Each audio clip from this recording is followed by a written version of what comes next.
lead off with thanking you guys for leaving some support on my previous video. You guys gave likes, comments, as well as even some of you guys subscribe. It's great.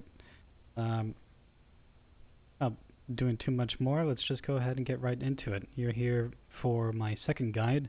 This is a guide on the ghosts in particular. Mostly an overview of their abilities as well as some of their behaviors, helping you understand some of the things that are in this book that aren't necessarily true or are a little bit more open-ended than it would make you, well, lead you to believing. So let's first get started with the spirit. Now, the spirit is actually, it says the most common ghost that you'll come across, but I think I've maybe come across like 3 spirits, and I've done hundreds. Well, a few hundred missions. It's don't really come across them a whole lot, and maybe that's a good thing because they aren't particularly special. They don't have any real particular strengths, as it says here. The only thing is the smudge sticks. If you use a smudge stick, remember you have to be within 3 meters of a ghost in order for it to work. If you use a smudge stick on it, what happens is it is prevented from hunting for a basically the double amount of the time that other ghosts would be prevented from hunting. So when you use a smudge stick on a ghost, in particular on spirit, it will not hunt upon a successful use. It will not hunt for 180 seconds, the normal time being 90 seconds. Of course, you can see here spirit box, fingerprints, ghostwriting. I'm not going to go over the evidence for these things too much. In another guide, I will go over some of the evidence as well as just some. I'll make a few more guides going over how to deal with ghosts, how to provoke ghosts, and how to survive. Now, as far as its behavior goes, it doesn't do anything in particular. It's not particularly active or shy. It can be anywhere in between. It usually isn't hyperactive or hyper shy. It's just kind of a straightforward ghost. That's a spirit.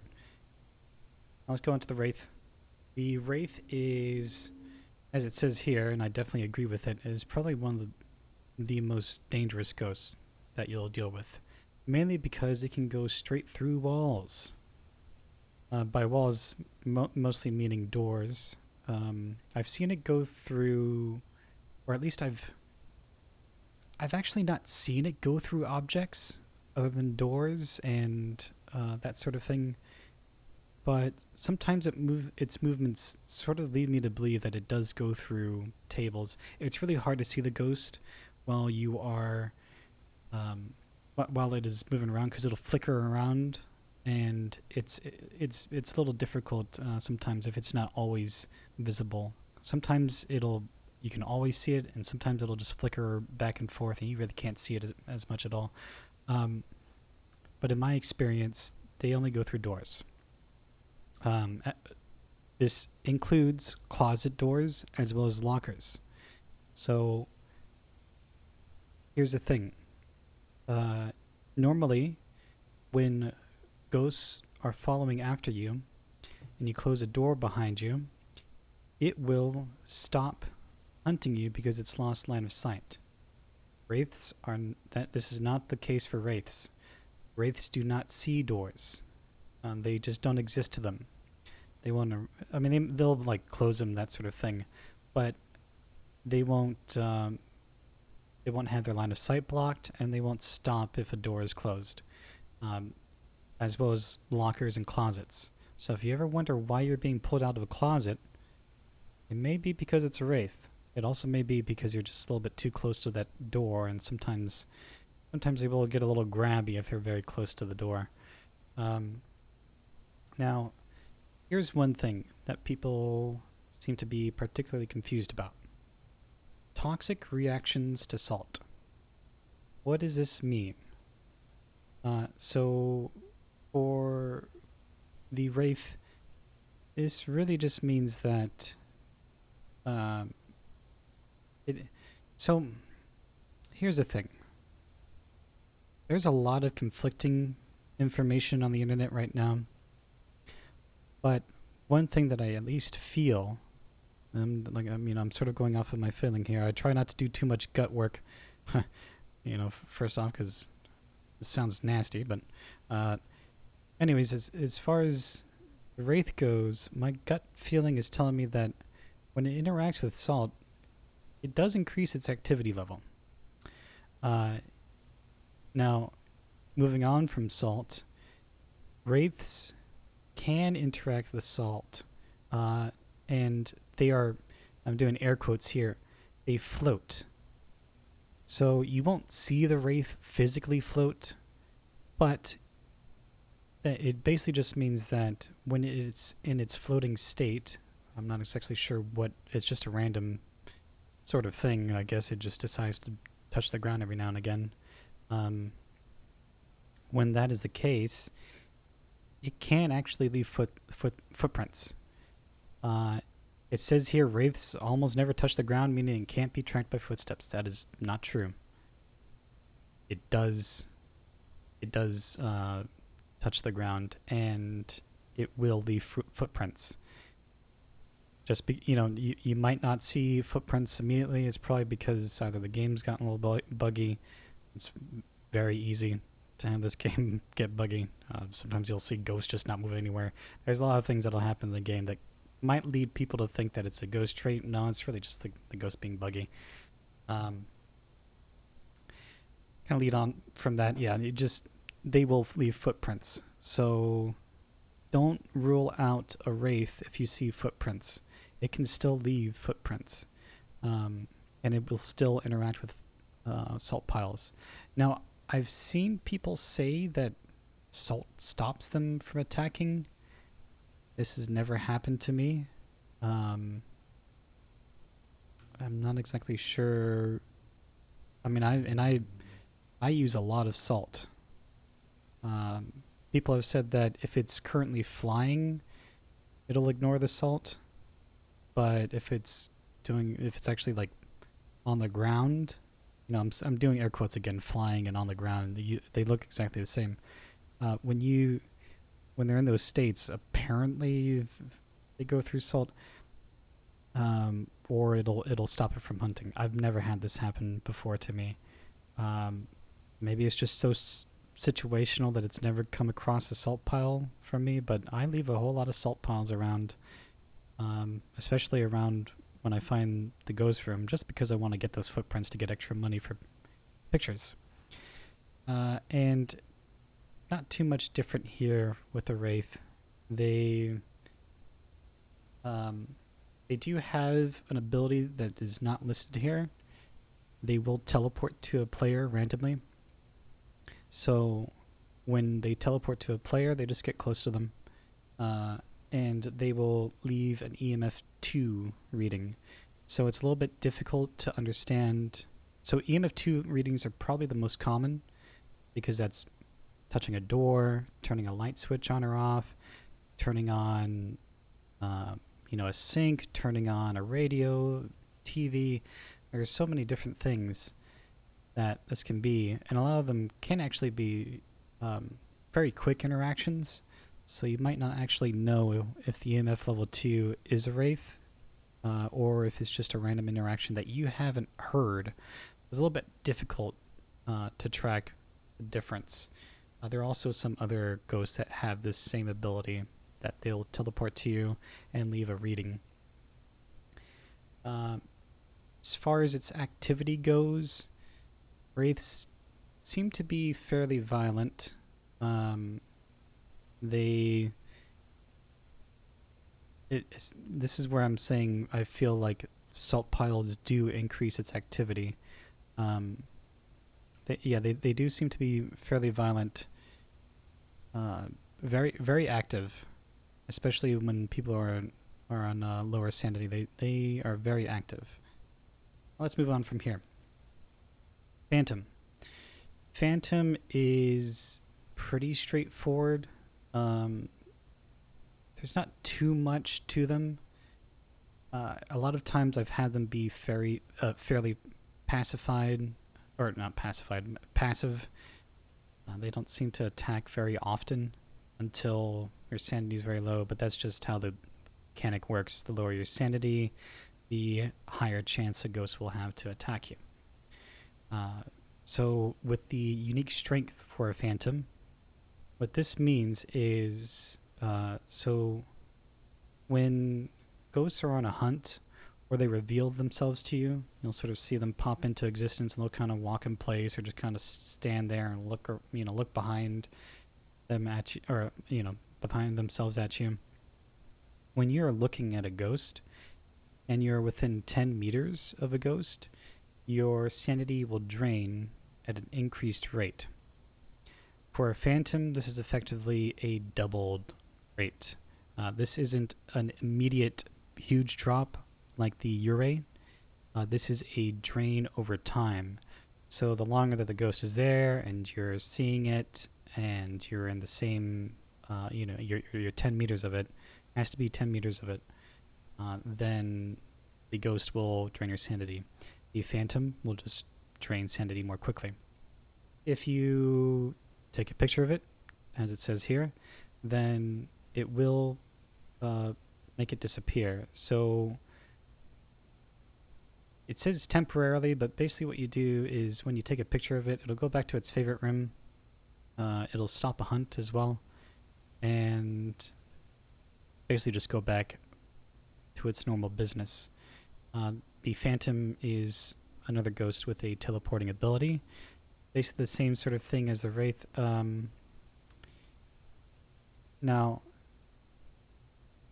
they seem to walk to their location as opposed to actually just teleporting.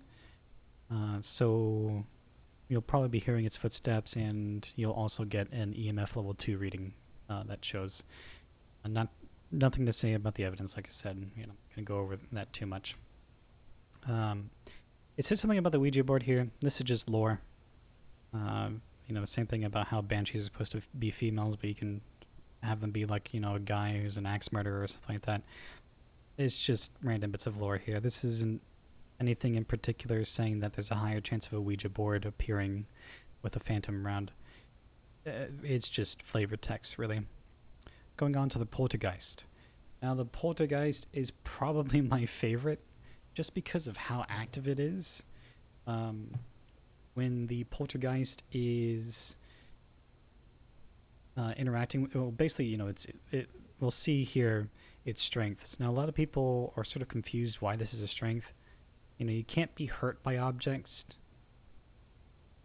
but they do cause damage to you as far as your sanity goes. So the Poltergeist ability is a little odd. So Poltergeists will throw objects, and they will throw a lot of objects at once, as well as objects one after another, like very, very quickly. And they really don't hold back. They really like to mess with lights, so they will flicker the lights on and off. I've seen them turn off lights, but usually what they'll do is just flicker them very quickly and leave them at the state that they were at before. So if it's on, then it'll, flicker it a few times. Now, going back to the ability. So when the Poltergeist is throwing objects, the amount of objects it has thrown, say if it throws 5 objects, double that number will be the amount of sanity it drains from the people who are... now, the wording is weird here. Who do not see the origins point of the EMF reading. So what I'm thinking is when you have an object that is thrown, wherever it lands is where the EMF reading goes. So I'm guessing if an object is thrown behind, a desk or something like that, or if people aren't in the same room as where it's throwing objects, then it will drain the sanity of those people by a certain amount doubled relative to how many objects are thrown. The weakness is that the poltergeist is almost ineffective in an empty room. Pretty much it just won't throw any objects. As far as the poltergeist goes, another thing that's pretty interesting about it, at least in my own observation, is the poltergeist will, like when it's going on a hunt, this is the only ghost that I've seen which will turn all the lights on in the house and constantly flicker all of them during the hunt. The lights may not be on in a particular room, but they will flick them on and off all over. I've noticed poltergeists don't really care too much about fuse boxes. They tend not to, in my experience, not to touch them too much. Most of the time when the lights go out, it's because the fuse box itself has just blown up because there's too many lights going on. Now, another thing that's sort of interesting about this, so when it is flickering all these lights during its hunt, that doesn't seem to trigger the fuse box's overload. So when you have too many lights on in a house or whatever building you're in, then it'll automatically kill the lights. So you have to be careful of that. But as far as during a hunt with a poltergeist, flashing all those lights on doesn't seem to do anything to the fuse box. Aside from that, like I said, they're particularly active. They like to flicker things on and off. They like to turn lights on. They do a lot of stuff. They interact with pretty much everything they can. They are a noisy ghost, poltergeist. So, next. Actually, one last thing about the poltergeist. This is the only ghost that you can identify with only 2 pieces of evidence, at least as far as my knowledge goes. Fingerprints and ghost orbs. If you find fingerprints and ghost orb, then no other ghost, and I'll show you right here, no other ghost shares those 2. I have it preset here, right? No other ghost will have ghost orb and fingerprints. So if you see those 2 evidence, then that is the only ghost that it possibly can be. No other ghosts share those evidence. Onto the Banshee. One of the more annoying ghosts, and I'll get onto that in just a moment, but let's go over the abilities. So the Banshee will tunnel people. This is a target that is first on the list. I'm not sure how often it chooses its targets, but once it chooses its target, then it will not change its target until it's either dead or the target is not inside the house. If you're outside of the house, it will change its target. And as far as the targets go, it seems to choose whoever's first on the list. Now, I'm not, and it will go on from there. So I'm not sure if that's the way the lobby list, like maybe the host will be targeted first, or if it's the first person who's loaded. Because it's sort of difficult to see, because you don't know if you've gone in there and you've gone out of the house and it's changed its target. It's a little bit difficult to track exactly how it chooses its target. But it seems to be, as far as the code goes, it seems to be a top-down sort of list from the first live player. Now, they do have some abilities to tie in with this tunneling thing. So when they're hunting, they will only hunt one target. If they see another target around, they may go to hunt that one, but generally Banshees will not change their targets. They will tunnel one target. This is something that's very frustrating for me, because I have had Banshees go straight through doors, and I've thought they're Wraiths because of it. And I've died, and then I go to see, oh wow, it's EMF 5, really? You know, it's a Wraith, but no, it's a Banshee. You know, it's like, darn it, I wish I could tell these guys it's EMF5. Banshees, for me, they have gone through doors quite a lot. Now, I'm thinking it's tied into one of its abilities. Now, I don't know if this is a bug or if it's intentional. There's no indication that they're supposed to be going through walls, but they've not walls, doors, but they've definitely gone through doors to get me. I've seen it, and I've died to it. You know, thinking that I'd be safe. So, when a Banshee is near its target, it'll attempt to try and follow its target around, and if the target is, and it'll go into an idle state for about 20 seconds. After those 20 seconds is up, if it can't see its target, it will go into a hunting phase. So it means that it wants to see that target. Now, this doesn't happen if the target is not in the house. So if the person that you have is hiding a bunch, and this is like vision based, then it can cause it to be more active as far as hunts go. Now, the weakness here for the Banshee has an increased radius for the crucifix, meaning it has, instead of 3 meters, 5 meters to be outside of the range of the crucifix. So if it's within 5 meters and it tries to hunt, it'll stop hunting. And when a ghost stops hunting, it'll go back to its favorite room. All ghosts would do that.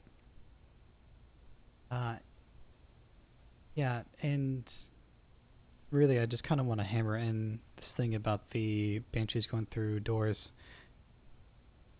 You really got to be careful. I'm thinking what's happening is, as far as the code goes, if it doesn't see another player, then it will go to its original target, and it will continue to chase it. So I'm thinking something with its prioritizing just tunnel visioning a player. It will go straight through doors. So sometimes I've had it act exactly like a Wraith and been wrong, and it's a Banshee. Alright, moving on. Jinn. First thing I want to do. People have probably seen videos of people retorting this over and over again without having any really experience other than kind of happenstance. Jinns don't do anything special with doors. This is something that happens just because it's a bug. So a lot of times, I've mostly had this happen to doors on like farmhouse that there are multiple doors, right? I've also had it happen in smaller houses as well, where a ghost will interact with a door, but it'll be completely locked off, and you can't touch it at all. This is just a bug. Jinns do not have a special ability that allows them to lock doors indefinitely. I've had this happen with different kinds of ghosts, not just a Jinn. So what's happened is I think the ghost interacts with the door, and just happens to be that interaction is also tied into locking and unlocking doors. So it ends up locking a door and it's frozen, and some people can move through it. They see that the door is open, or they can even see that the door is closed and they'll walk straight through it. But for some people, you won't be able to walk through that door. That's just a bug. Jinns don't have a special ability for that. The Jinn special ability is just exactly how it says here. It will travel more quickly if the victim is far away. Now, far away means if it is more than 4 meters away from you, it will move at double your speed. So, for the most part, you'll be able to outrun all ghosts, except for Jinn and Revenant in certain conditions. Now, this ability is tied exclusively to whether or not the fuse box for the house is on.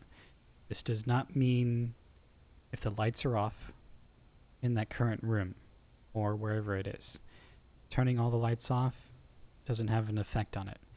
It has to be the fuse box that gets turned off. And once the Jinn is within 4 meters of you, it will move at normal speed, which normal speed is the same speed that you move. So sort of keep in mind you can actually outpace ghosts, or at least keep pace with them enough for you to keep running away from them.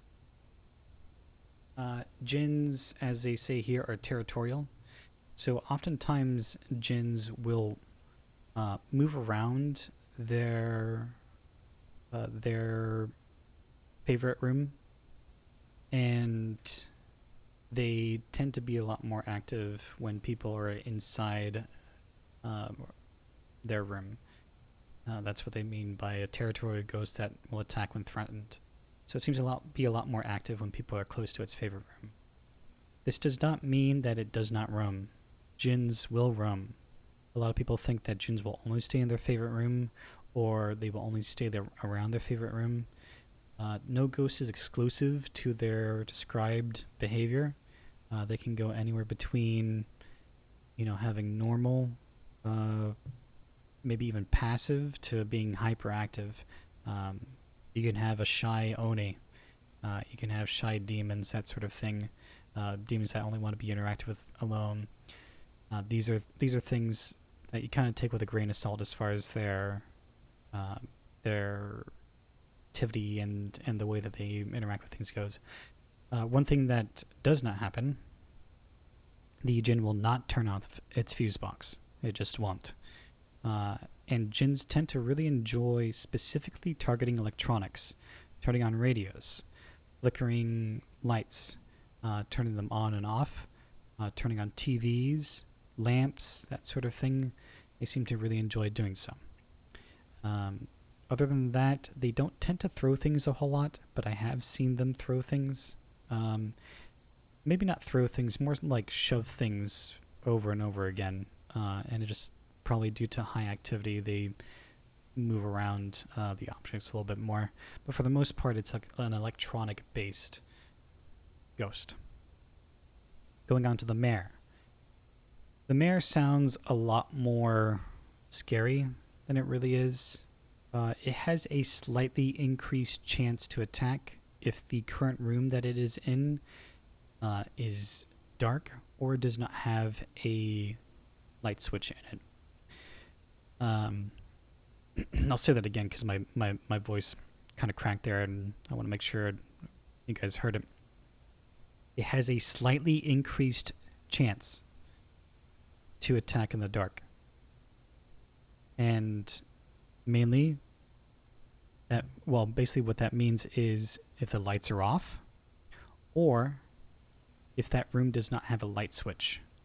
And I think what that means is some rooms may have a light attached to them, but they don't have a light switch there, so it might be a separate room, but it still considers it a room that's technically dark because it has no switch in it.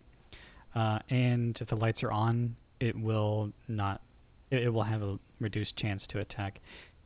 These values are not very high. It's very negligible.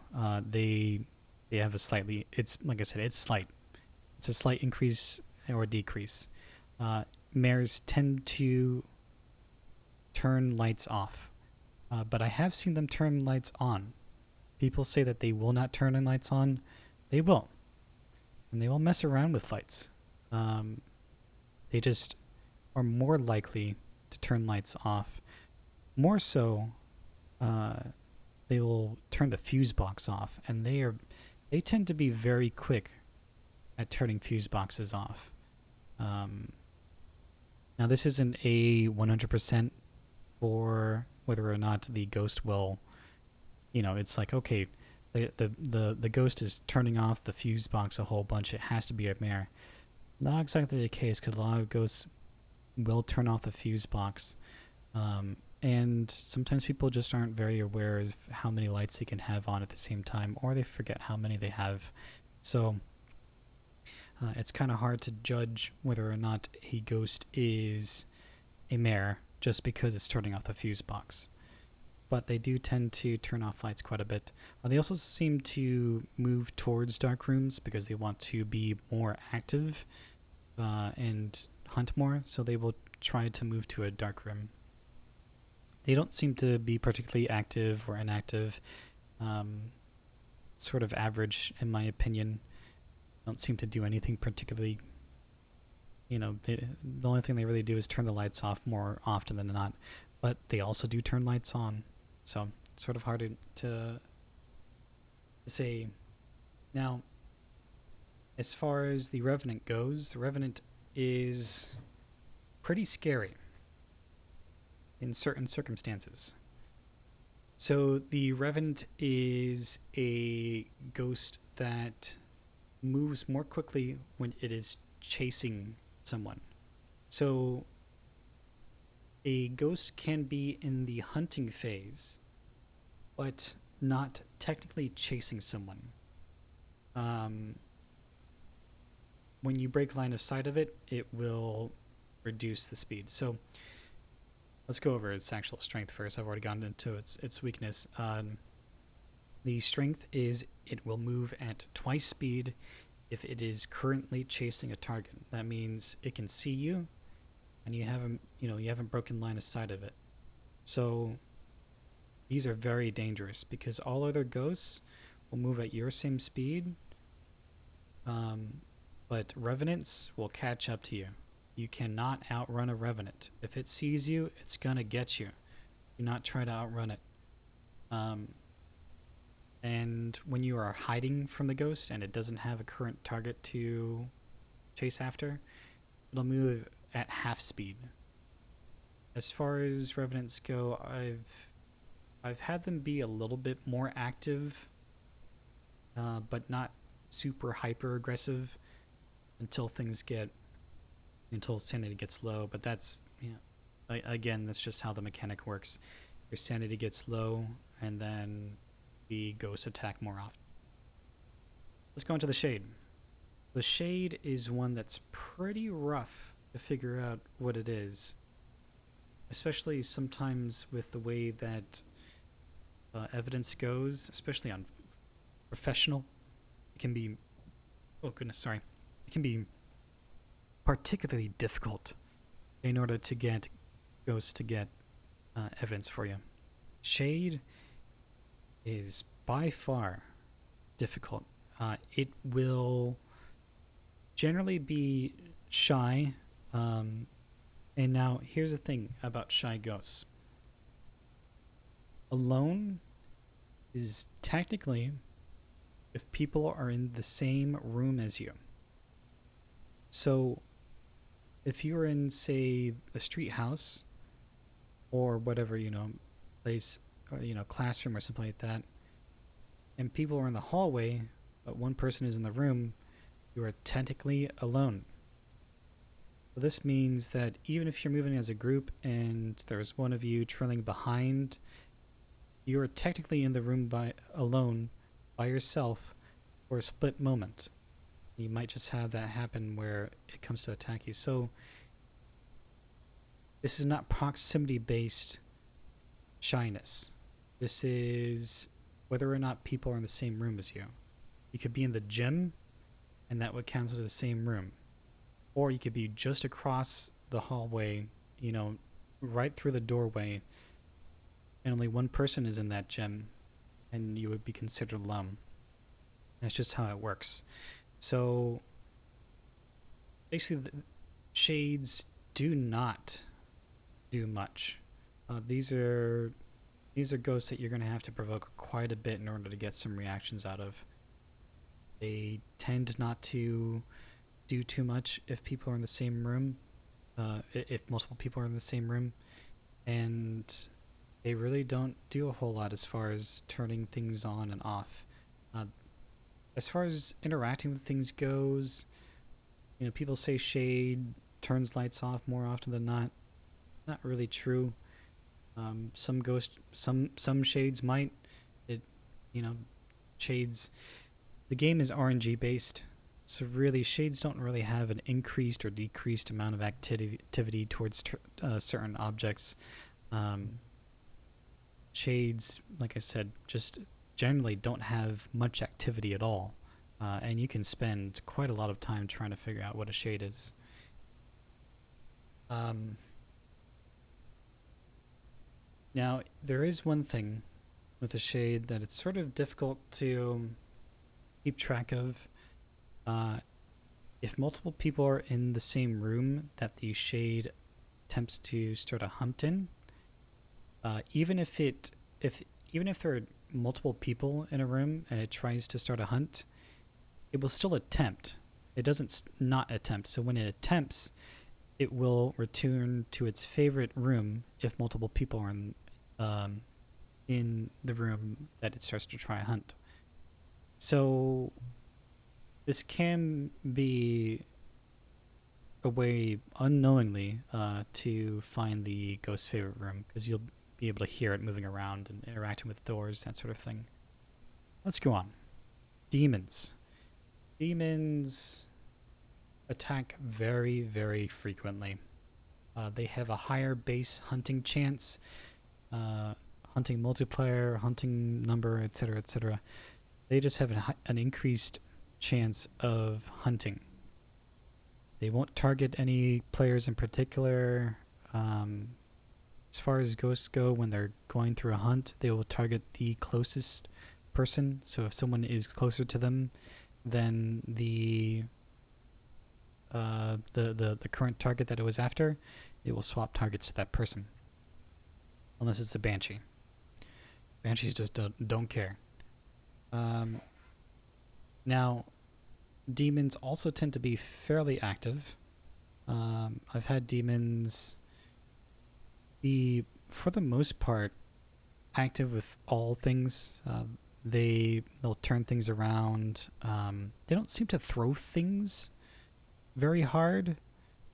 Now they just be like I said, I've had a lot of games under my belt now, but it doesn't seem like they do a lot of throwing of things. They seem to just kind of knock things over, not very hard. They'll move things around, knock them over, like pictures, that sort of thing. I've seen them knocked over actually a lot of pictures. Anyways, moving on from that, a little bit of rambling here. Let's go on to its weakness. Now, this has a weakness. It's sort of a weird thing. When you ask questions on the Ouija board, which you're not always guaranteed to get a Ouija board on ghost maps, just a random spawn. When you ask questions on the Ouija board and it responds to you, then the board won't lower your sanity. So, quick little snippet about Ouija boards. I don't want to get too far into them.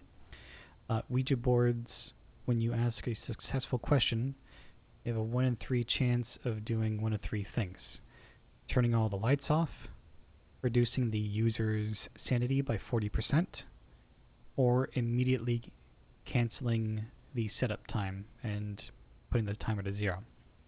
There is an added effect, though. Every time you get a successful question, between a 5 and 10% drop to your sanity. So that's the user. So whoever asks the question and you get a successful response, then you could lose up to 50% of your sanity just by getting an answer from the question. Or from the question. An answer from the Ouija board. From the ghost. But for demons, you won't lose sanity. As far as its roaming habits, it doesn't really do too much. It will move around normally. It doesn't seem to protect its territory or staying in any one place in particular. It just seems to go towards people and try and attack as often as it can. So wherever people are, it's going to come to you and it's going to try and attack. Let's move on to the Yurei. Yurei can be particularly dangerous because it will drain a lot of your sanity. So Yureis, if you're within a 3-meter range of it, so if it's invisible entity. Doesn't matter if it's visible. Um, as long as you're within 3 meters of the ghost, it has a chance to use its ability, and it will reduce your, whatever target player, and you may have multiple people, but it will reduce one player's sanity by 25%. This can be a very, very easy way of telling whether or not it's a Yurei. Now, Yureis don't always use this ability. So I've had it be where Yureis don't use their ability until much later on. So this can be something that you want to keep an eye out. Like, oh, this guy has much less sanity than everybody else. And generally, it's a good indicator of a Yurei, especially if it's 25% or so lower than everybody else's, and everybody else has been in the house. It's a pretty good indicator. The smudge stick in its room, if you use it, it will stop the Yurei from moving for 90 seconds. That's the normal duration of a smudge stick hunt prevention as well. Doesn't do too much other than that. It'll just stop it from moving. Sort of weird. I mean, it's kind of, you can't really use this as a way to tell whether or not it is a Yurei, because you do get ghosts that just stand there and don't do anything. They might be bugged out, stuck in a doorway. They'll only touch one door for the whole time. You can't really use this as a way to tell whether or not it's a Yurei. And Yureis tend to be, they tend to be fairly active. And they tend to kind of be the same as demons. They'll just interact with everything. They'll knock over a lot of stuff, at least in my opinion, not opinion, but my personal experience. They tend to be fairly active. Though I have had some very passive Yureis. It's kind of like either they're very active or they're not very active. There's not really a middle ground for me as far as Yureis go. Okay, last but not least, Onis. Onis can be fairly easy to figure out because they've got one gimmick. Well, they've got a few things to them, but the main thing that's gonna show you that it might be an Oni is Onis like to throw objects at really fast speed. Now, it can be particularly, you can confuse an Oni for a Poltergeist or vice versa. But the main thing about Onis is they will throw one object at a time, and they will throw it far. You'll see it move very quickly and very far. But they won't throw many objects at a time. They will throw one object after another if they're particularly active. Now, Onis are more active if someone is in the same room as them. It does not have to be a group of people, and it does not get stronger if more people are in the room. But they do have a very high increase in activity when more people are around them. So, and like I said, they definitely try to move objects a lot more than most other ghosts will.